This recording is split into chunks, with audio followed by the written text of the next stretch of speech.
Shalom a todos nossos amados internautas.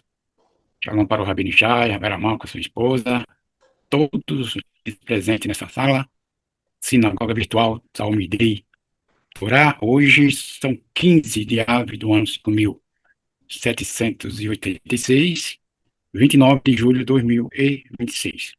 Estamos na Parashá Ekev, com leitura integral no livro de Deuteronômio, capítulo 7, verso 12, e vai até o capítulo 11, verso 25. Os sonhos para hoje são duas aliot, a terceira e a quarta. A terceira está no mesmo livro, sendo o capítulo 9, verso 4 até o 29, e a quarta, seguindo aí no capítulo 10, verso 1 até o versículo 11. Nossos amados já estão presentes, Urosh Yehudá e Muri Moshe, lá de Vila Velha, e também temos leitura Adonais, como a Haftarah, que está baseado no profeta Isaías, capítulo 49, verso 14, até o 51, verso 3. E na British Hadashah, Aliança Renovada, no livro de Colossenses, capítulo 3, verso 1, até o versículo 25. Hoje eu dá amor e Moshe. A partir de agora, vocês estão com a palavra. Shalom, que o Eterno abençoe. Shalom Lekulam. Volto a palavra com o Moreno iniciar. Shalom Lekulam. Vamos estar fazendo uma pequena leitura em hebraico, a partir do capítulo 9, versículo 4.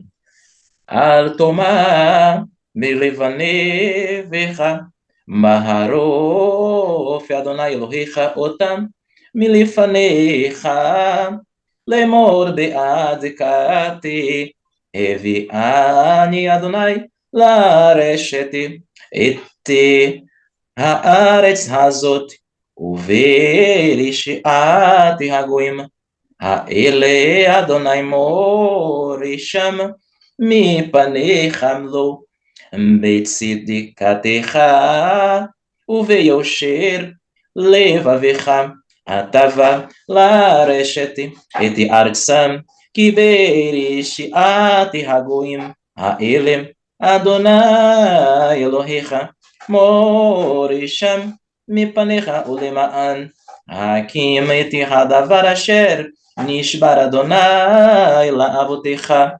le'Avraham le'Yitzchak ule'Yaakov. Amém. Amém. Não digas em teu coração, quando os tiver lançado o Eterno, teu Deus, de diante de ti, por causa da minha justiça, é que me trouxe o Eterno para herdar essa terra. E por causa da maldade dessas nações, é que o Eterno as desterra diante de mim. Não é pela tua justiça, nem pela retidão do teu coração, que tu vens a herdar a terra, a sua terra, senão pela maldade dessas nações, é que o Eterno, teu Deus, as desterra diante de ti. E para afirmar a coisa que jurou o Eterno a teus pais, a Abraham, a Isaac e Jacó. E saberás que não é pela tua justiça que o Eterno, teu Deus, te dá essa boa terra para herdá-la, porque o povo de dura serviço és tu. Recorda-te, não te esqueça de que irritaste o Eterno, teu Deus, no deserto, desde o dia em que saíste da terra do Egito até chegares a este lugar. Foste rebelde contra o Eterno. E em Horebe, fizeste ir ao Eterno, irou-se contra vós a ponto de vos destruir. Quando subi ao monte para tomar as tábuas de pedra, as tábuas da aliança que fez o Eterno convosco, estive no monte 40 dias e 40 noites. Pão não comi e água não bebi. E deu-me o Eterno as duas tábuas de pedra escrita com o dedo de Deus, e sobre elas todas as palavras que vos falou o Eterno no monte, no meio do fogo, no dia da Assembleia. E foi ao fim de 40 dias e 40 noites que me deu o Eterno as duas tábuas de pedra, tábuas da aliança, e disse-me o Eterno: levanta-te, desce depressa daqui, porque se corrompeu o teu povo que tiraste do Egito. Cedo desviaram-se do caminho que lhes ordenei, fizeram para si imagem de fundição. E falou-me o Eterno, dizendo: vi este povo, e eis que é um povo de dura cerviz. Deixa-me, e eu o destruirei, e apagarei o seu nome de debaixo dos céus, e farei de ti uma nação mais forte e numerosa do que ele é. E me virei e desci do monte, e o monte ardia em fogo, e as duas tábuas da aliança estavam em minhas mãos. E vi, e eis que havíeis pecado contra o Eterno, vosso Deus. Tinhais feito para vós um bezerro de fundição, e cedo vos havíeis desviado do caminho que vos ordenara o Eterno. Peguei nas duas tábuas, as joguei da minha mão, das minhas duas mãos, e as quebrei diante de vossos olhos. Prostei-me diante do Eterno, como da primeira vez, 40 dias e 40 noites. Pão não comi e água não bebi, por causa de todos os vossos pecados que cometeste, fazendo o que era mal aos olhos do Eterno, para irritá-lo. Pois atemorizei-me diante da ira e do furor com que se irou o Eterno contra vós, a ponto de vos destruir. E atendeu o Eterno a minha reza também dessa vez. E contra Arão muito se irritou o Eterno para destruí-lo. Orei também por Arão naquele tempo. E o vosso pecado, o bezerro que tinhas feito, o tomei, quebrei-o no fogo e o pisei, moendo-o bem, até que se tornou moído como um pó. Joguei o seu pó ao riacho que descia do monte. E em Taberá, em Massá, e em Kibroth-Hatavá, fizeste ir ao Eterno. E quando os enviou o Eterno de Cadesh Barneia, dizendo, subi e herdai a terra que vos dei, vós rebelaste contra o Eterno, contra a ordem do Eterno, vosso Deus, e não lhe deste crédito, nem ouviste a sua voz. Fostes rebelde contra o Eterno desde o dia em que vos conheci, e prostei-me diante do Eterno durante aqueles 40 dias e 40 noites. Estive prostrado, porque o Eterno dissera que vos destruiria, e orei ao Eterno, dizendo, Eterno Deus, não destrua o teu povo e a tua herança, que remiste com a tua grandeza, e que tiraste do Egito como um forte. Recorda-te dos teus servos, Abraham, Isaque e Jacó. Não atente para a teimosia deste povo, para a maldade, para o seu pecado, para que não diga os moradores da terra, da qual nos tiraste, por não poder o Eterno trazê-los à terra, da qual lhes falou, e por odiá-los, tirou-os para fazê-lo morrer no deserto. Contudo, eles são teu povo e a tua herança que tiraste, com tua grande força e com teu braço estendido. Amém. É muito interessante esse capítulo de número 9.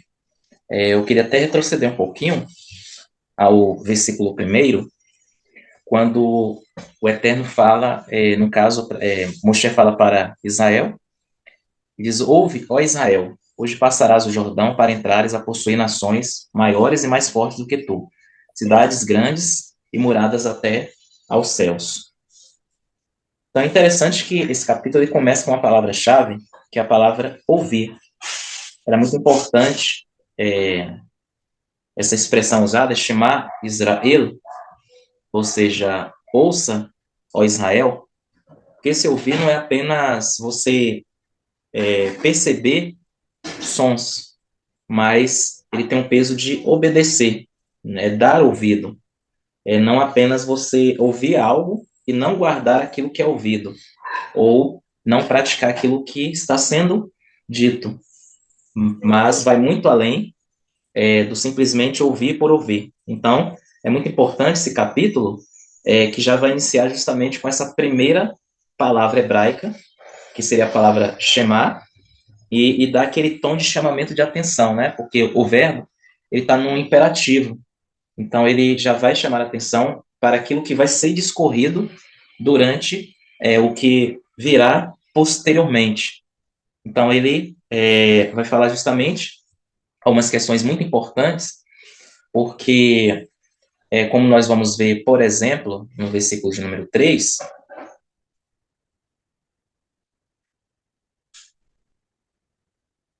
aí ele vai usar outro verbo, que também é muito importante, o verbo saber, né? O que é o verbo saber? em hebraico. Aqui, no caso, todos os verbos estão num tom imperativo. Aqui seria a palavra veadata hayom, né? Veadata hayom. Ele é interessante que ele limita aqui o tempo desse experimento, porque o saber aqui não é apenas você conhecer algo, mas é você ter experiência com algo, é você experimentar algo, que é a palavra yadá, que está veadata, que está na segunda pessoa singular, no caso tu, né, ou você, num sentido mais informal. Então, ele vai falar dessa questão de algo experimental. É uma experiência, não é apenas uma teoria, é algo concreto, né? Agora, como poderia os filhos de Israel saber algo nesse sentido de experimentar se eles ainda não haviam passado por essa experiência? E o verbo, a ideia que ele vai trazer, é justamente essa, é como se aquilo já tivesse acontecido. Por exemplo, o texto ele vai dar sequência dizendo que o Eterno passa diante de ti, é um fogo consumidor que os destruirá e os derrubará de diante de ti, e tu os lançará fora, e cedo os desfarás, como o Senhor te tem falado. Então, esse verbo, você observa que ele está onde? No presente, traduzido corretamente no presente. Mas o restante dos verbos estão no futuro. Saberá, né? Isso, exatamente. Então, ele fala que o Eterno é fogo consumidor, e ele vai destruir ainda, que os destruirá, no caso essas nações, os derrubará, futuro também, diante de ti. E tu os lançarás fora, futuro também. E cedo os desfarás, futuro, né? Então, como eles poderiam experimentar, o verbo está colocando no presente uma experiência, como se já tivesse passado por aquilo. Porque, na realidade, aqui fala justamente da fé, né? O crer, quando você crê em algo, é como se você já tivesse passado essa experiência, né? É como se você já tivesse adquirido, tomado posse daquilo que o Eterno determinou. Então, é algo experimental. Então, aqui ele vai trabalhar justamente a questão da fé, do ato de crer, né? E crer não apenas no sentido abstrato, né? Mas no sentido também de fidelidade, emuná, a palavra emuná, inclusive ela vem da palavra emun, que significa treino, que demanda esforço. Nesse esforço você vai se policiando, vai se purificando daquilo que te atrapalha de ter essa aproximação com o Eterno. Então, o versículo 3, ele vai trabalhar justamente isso, é uma experiência, uma fé concreta, como se aquilo já tivesse acontecido, porque a certeza já foi dada. Então, eles tinham que crer plenamente, né? A fé é a prova das coisas que não se vê, né? E a prova daquilo que se espera, ou seja, uma garantia, né? Nós vamos ver aqui no esboço, só colocar aqui, projetar para vocês, ficar um pouco mais específico. Deixa eu só... Aqui. Interromper aqui, colocar aqui os...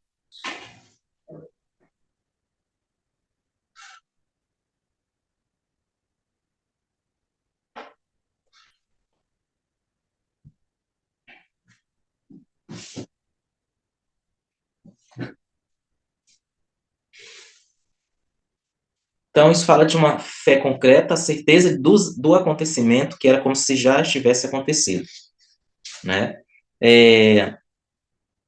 O Eterno preparou o caminho para os filhos de Israel, porque a Torá fala que ele ia diante deles, dos filhos de Israel, né?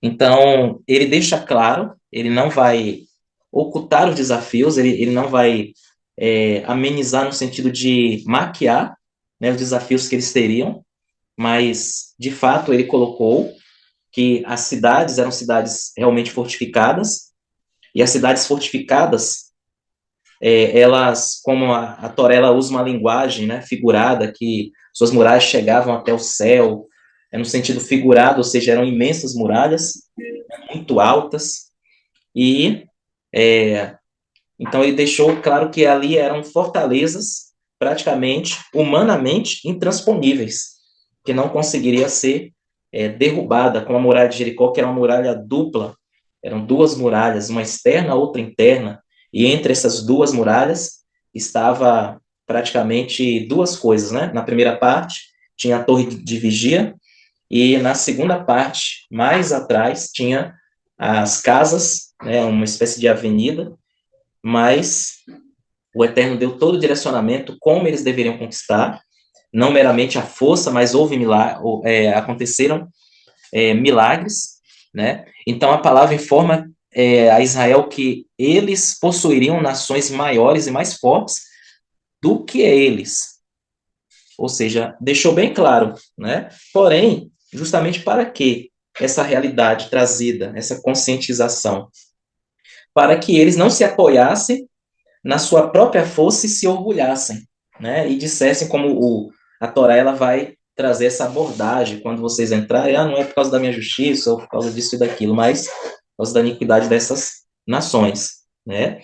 Então, ao adentrar lá, eles não deveriam, um outro verbo interessante também, não se esquecer, que foi o Eterno que os colocou lá, né? Então, a palavra nações, em hebraico, vem do termo goi, ou goi, povo, nação gentílica. Fica evidente que os habitantes de Canaã são povos que eram povos que não conheciam nem reconheciam o Eterno como Deus, e isso os faria com que tais povos fossem julgados através de Israel. As cidades de Canaã são descritas como fortalezas, e seus habitantes ainda, ele deixa claro, que eram gigantes. É algo estarrecedor pensar-se em entrar numa terra como esta para conquistá-la. Porém, o Eterno diz ao seu povo que ele é um fogo consumidor, porque ele consumiria com essas nações, né? Então, isso agora soa de maneira muito positiva, pois o Eterno diz que a Israel que ele mesmo faria o trabalho de vencer os seus inimigos. Mas, ao mesmo tempo, nós temos a ação de Israel entrando e fazendo a parte que eles tiveram que fazer, né? Porém, o Eterno foi ali na frente como comandante, direcionando todas as coisas, e aquilo que eles não conseguiriam fazer, porque estariam em desvantagem, nesse sentido de conhecimento de guerra, como as nações tinham ali, os filisteus mesmo, eles dominavam a parte bélica da terra de Canaã, tanto é que eles forneciam fabricavam armamentos para o restante de Canaã. E eles eram extremamente temidos, né? Porque eles conheciam estratégia de guerra, eram habilitados, muito bem armados, assim como todas as nações que estavam ali, né? Então, o que Israel, pela questão dos seus limites, não pudesse realizar, o Eterno faria por eles, uma vez que se submetessem à direção divina, à direção do Eterno, né? Então, é muito importante, a cada dia nós, como os filhos de Israel, nos submetermos à direção do Eterno, né? Porque não é meramente uma força humana que faz com que Israel permaneça de pé até os dias de hoje, né? E também para todo sempre, de acordo com a promessa que o Eterno havia falado e aliançado isso, né?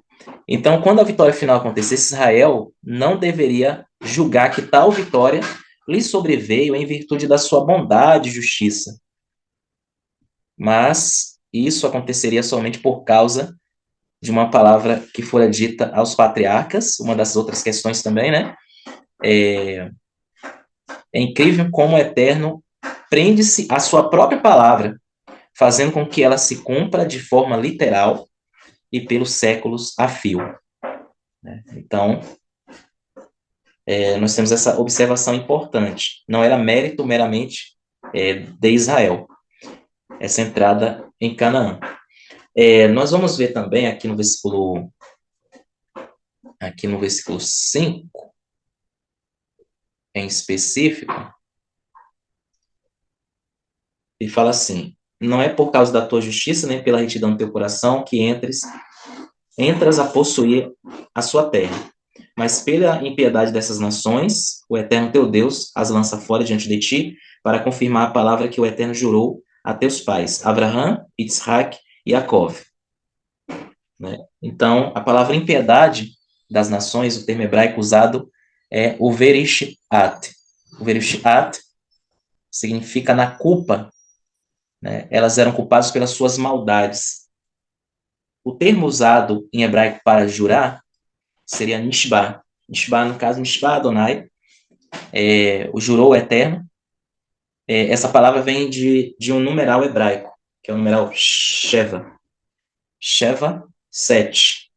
Tem até uma pronúncia parecida, próxima, né? Sheva, 7. Significa fazer, então, um juramento, está relacionado a comprometer-se totalmente, plenamente, porque o número 7 é um número pleno, né? Da plenitude. Né? Voltando um pouquinho à questão das citações desses 3 patriarcas, Abraão, Isaac e Jacó.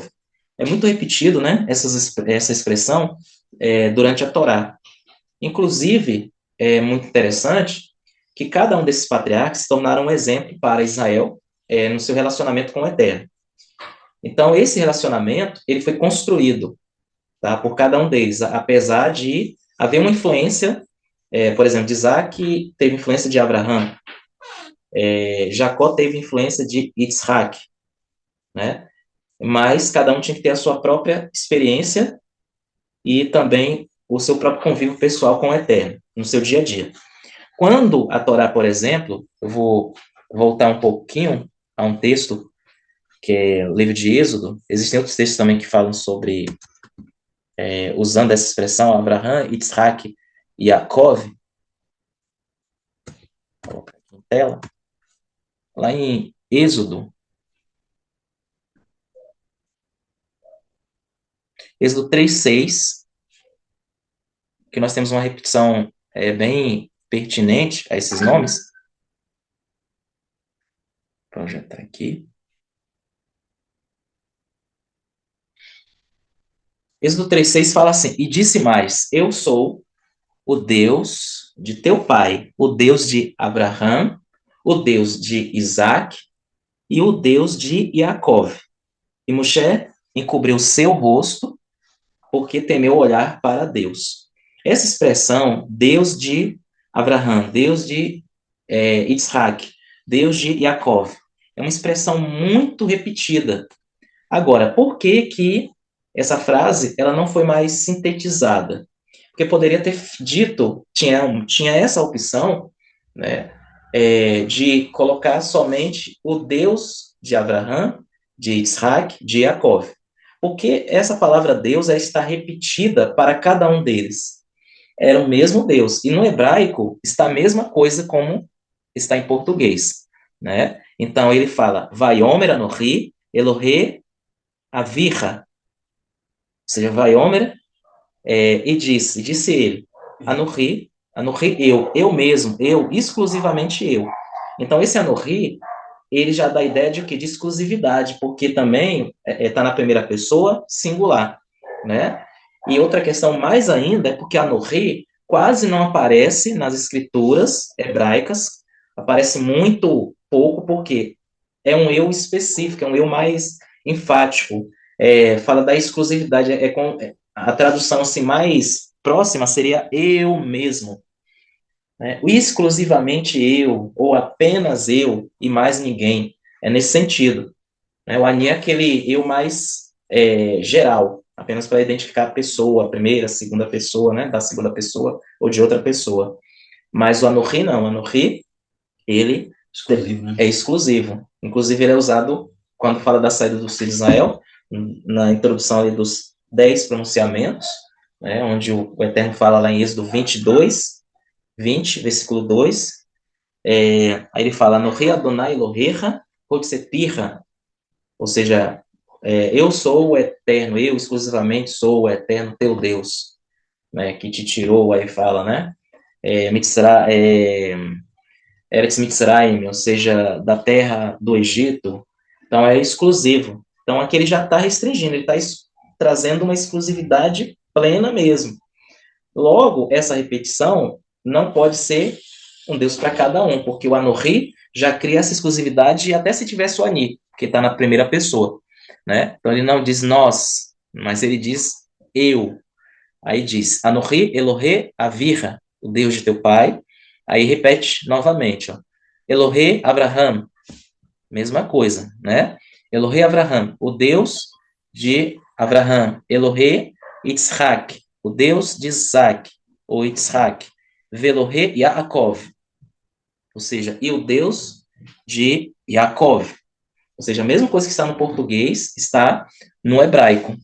Então não tem diferença. Então não tem um erro aí de tradução. Exatamente como está em ambas as línguas, no caso, está trazendo a realidade da expressão. Agora, por que então cada um? Porque cada um deles deveria construir o seu relacionamento com o Eterno. Então, o relacionamento com o Eterno, ele se dá em duas dimensões que são complementares. Na coletividade, né, porque nós somos o povo de Israel, então coletividade, e também na individualidade no sentido de você diariamente manter esse relacionamento com o Eterno. Cada um tem um contato diferenciado, né? Uma conexão diferenciada. Abraão teve ali dos 10 testes que ele passou, né? Verdade. Depois veio Isaac. Isaac foi mais tranquilo na dele, né? Ele não vê muito comentários, né? No cotidiano dele, mas quando chega Jacob já muda. Né? Verdade, é um pouco mais cada um tem sua conexão, né? Diferenciada. Exatamente. Então, cada um... A situação que está sendo colocada aí, né? Exatamente. Então, cada um deveria construir esse relacionamento com o Eterno, como cada um de nós. Né? E isso não isenta a coletividade, né? Porque, na verdade, são complementos, né? Relacionamento com o Eterno individual e coletivo também. Então, você já ia passar a palavra para o Sheldá, para não ficar muito extensivo. Então, vamos dar só uma pegadinha aqui na quarta aliá, que o tempo está avançado, né? Já vamos falar um pouco sobre o relato de Moshe recebendo, né, os 10 mandamentos. No capítulo 10, verso 1, fala: naquele tempo, disse-me o Eterno, talha para ti 2 tábuas de pedra, como as primeiras, e sobe a mim ao monte, e farás para ti uma arca de madeira. Escreverei nas tábuas as palavras que estavam nas primeiras tábuas que quebraste, e a porás na arca. E fiz uma arca de madeira, de cipreste, e talhei 2 tábuas de pedra como as primeiras. Subi ao monte com as 2 tábuas em minha mão. E escreveu sobre as tábuas como as primeiras escrituras os 10 pronunciamentos que vos falou o Eterno no monte, no meio do fogo, no dia da congregação. E as deu o Eterno a mim. Virei-me e desci do monte e pus as tábuas na arca que eu havia feito. E ali estivera como me ordenou o Eterno. E os filhos de Israel partiram de Berot-Pené e Acã para Moserá. Ali morreu Arão e ali foi sepultado. E oficiou Elazar o seu filho no lugar dele. Dali partiram para Gud, e de Gud para Lotbate, terra de ribeiros de águas. Então, nessa leitura aqui, até o verso 7, tem um fato interessante aqui, o relato que por 2 vezes o Eterno dá os 10 pronunciamentos, né? As 10 palavras para Moshe. E outro detalhe interessante é que Moshe constrói uma arca, né? E nela coloca as tábuas. Tem um comentário aqui no capítulo, aqui na página 534, que fala que essa arca não era a mesma que foi feita por Betsalel, né? Então havia 2 arcas. Uma, essa arca aqui é a que eles levavam para os combates, né? Então eu poderia ler, mas vou ler os comentários aqui, está na página 534 da Torá. É bem interessante, né? Mas o tempo está meio avançado. Nós sabemos que a arca, ela representa o quê?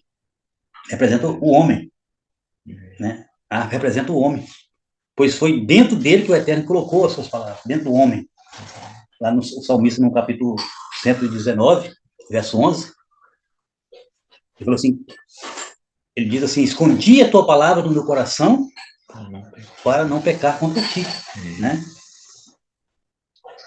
Agora, vamos mudar o assunto para a partir do verso 8.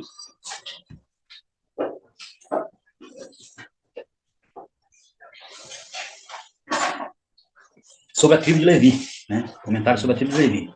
Naquele tempo, separou o Eterno a tribo de Levi para levar a arca da aliança do Eterno e o sacerdote para estar diante do Eterno, a fim de o servirem e para abençoar em nome do Eterno até o dia de hoje.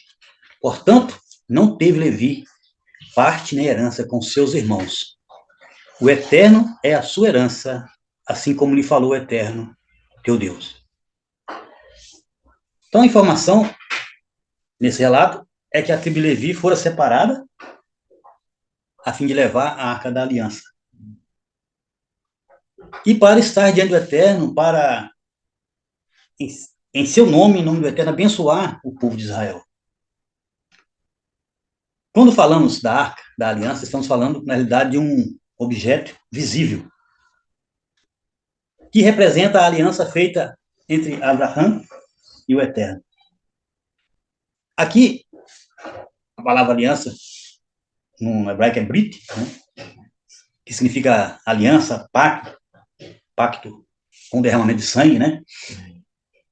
E os levitas serviram ao Eterno e abençoariam ao povo em nome do Eterno.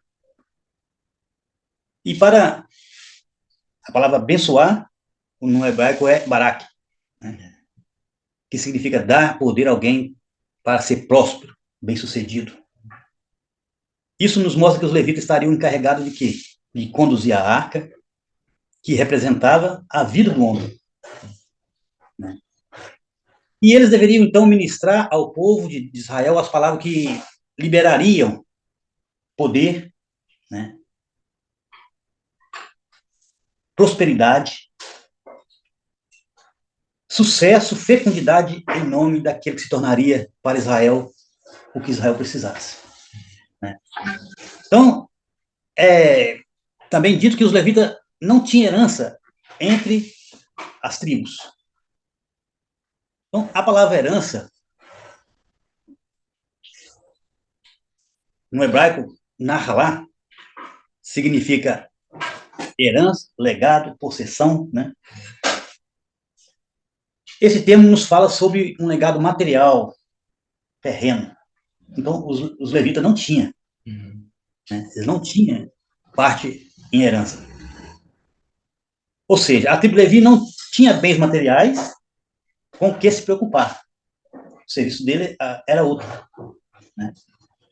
Mas administraria aquilo que o Eterno estaria lhe dando e seria sustentado pelos seus irmãos, pelas outras tribos, as demais tribos, que lhe traria os dízimos, as ofertas, para que através dele os levitas pudessem tirar o seu sustento.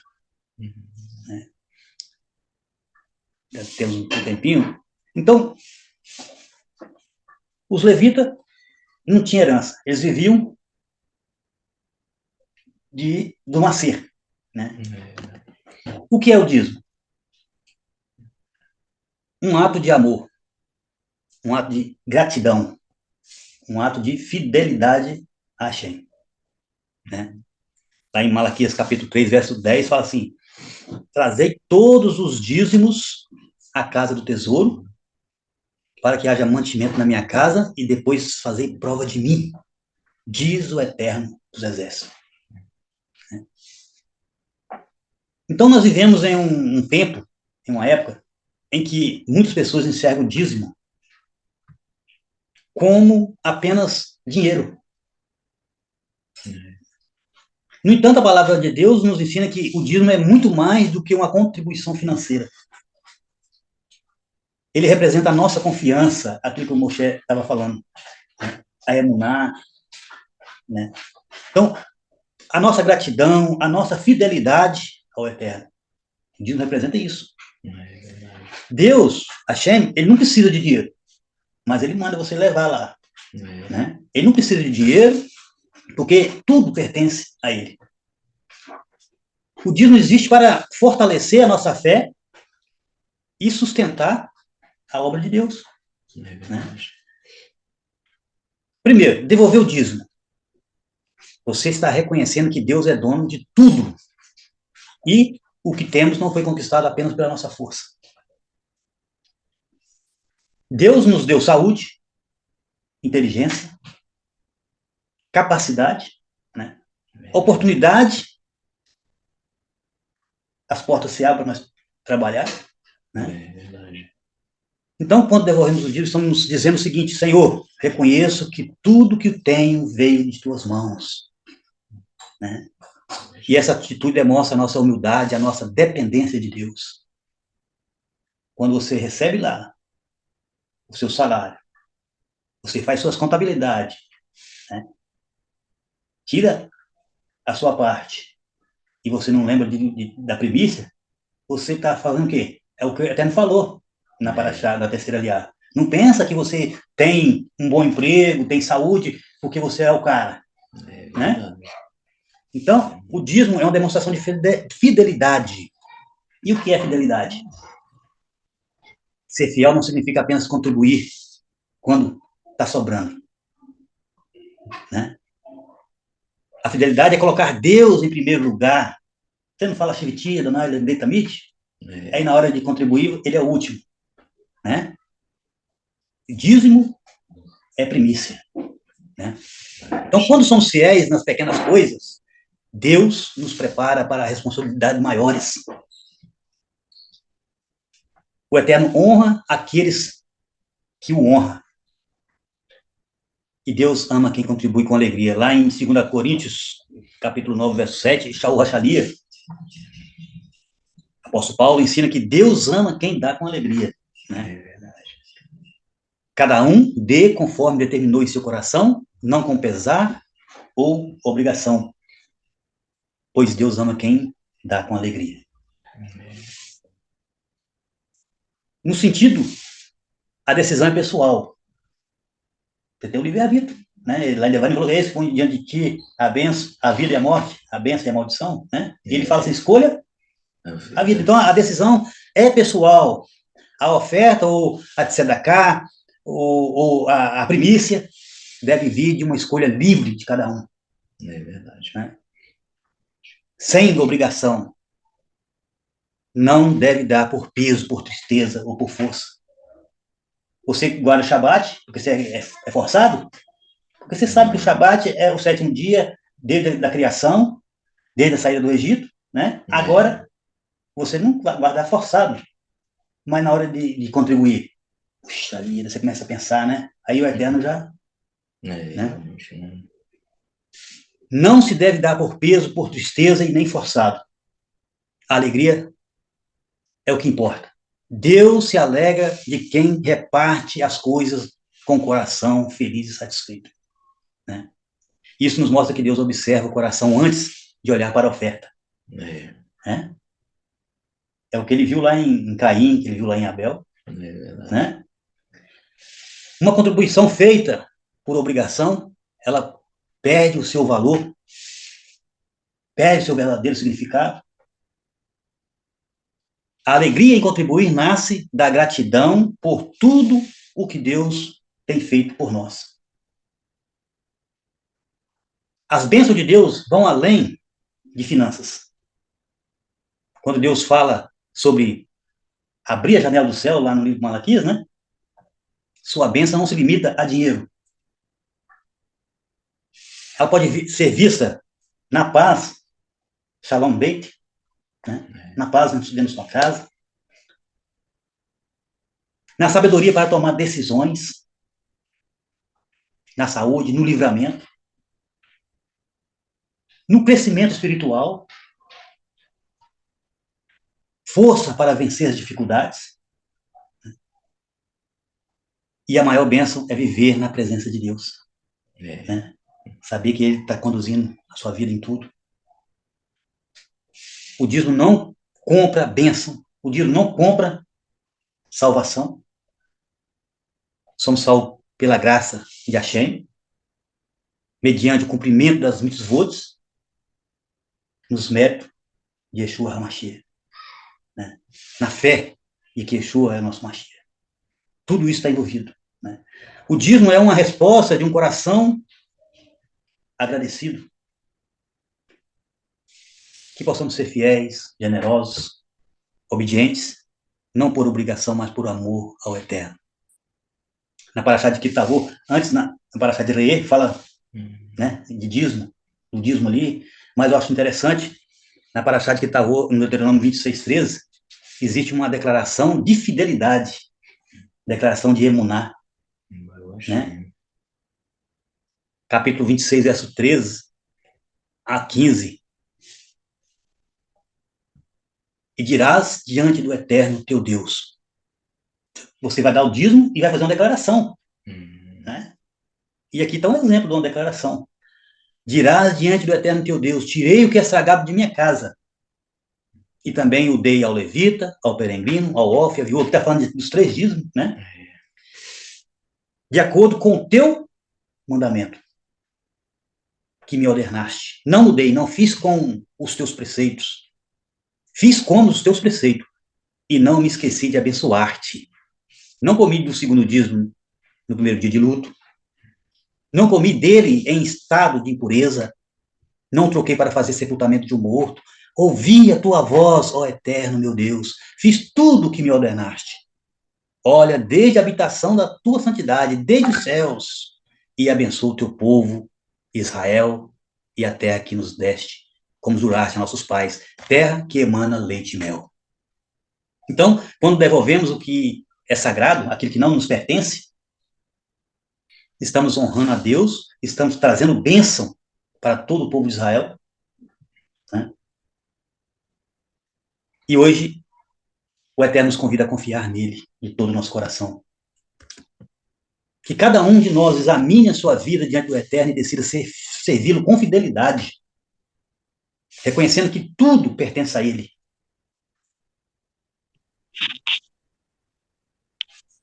Nós devemos orar assim, Avinu Hashamai, obrigado por tudo que tem nos dado. Ensina-nos a ser fiéis e generosos, com um coração alegre e sincero. Que nossas vidas glorifiquem o teu nome em tudo, inclusive na forma como administramos aquilo que colocaste em nossas mãos. Shem Yeshua HaMashiach. Então, essa quarta ali, ela é pequena, né? Mas também, né, para esse lado dos levitas aí, traz uma grande lição para cada um de nós, né? Que o Eterno possa continuar nos abençoando. Eu quero ficar por aqui, agradeço aí pela oportunidade. Um shalom aos nossos irmãos aí que estão presentes na sala. Eu volto a palavra para o Rosh Shalom. Prossiga, Rocher, dá uma oração, por favor. Avinu Hashamai, nosso Pai que está no céu, agradecemos pela essa oportunidade que nos dá de estarmos mais uma vez aqui nessa sinagoga virtual, onde está presente vários Ahim, estudando a tua palavra, conectados, ó Pai, com a tua Torá. Pedimos, ó Pai, que a tua mão venha estar sobre cada um, cada lar nessa noite, e que eles possam sentir a presença de Ruach HaKodesh nas suas vidas. Pedimos uma bênção especial para nossos irmãos que estão distantes, que não têm congregação para se reunir, mas que eles possam sentir a tua presença e continuar conectado com a tua palavra, Senhor. Pedimos uma bênção especial para a Binichai, a Vera Malca, para todos os nossos roxim que estão na liderança, que eles venham conduzir o teu povo, ó Pai, instruído aí por Ruach HaKodesh, no caminho da tua Torá. Pedimos uma bênção para todos que estão presentes nessas salas, Bishen Yeshua HaMashiach. Amém. Amém.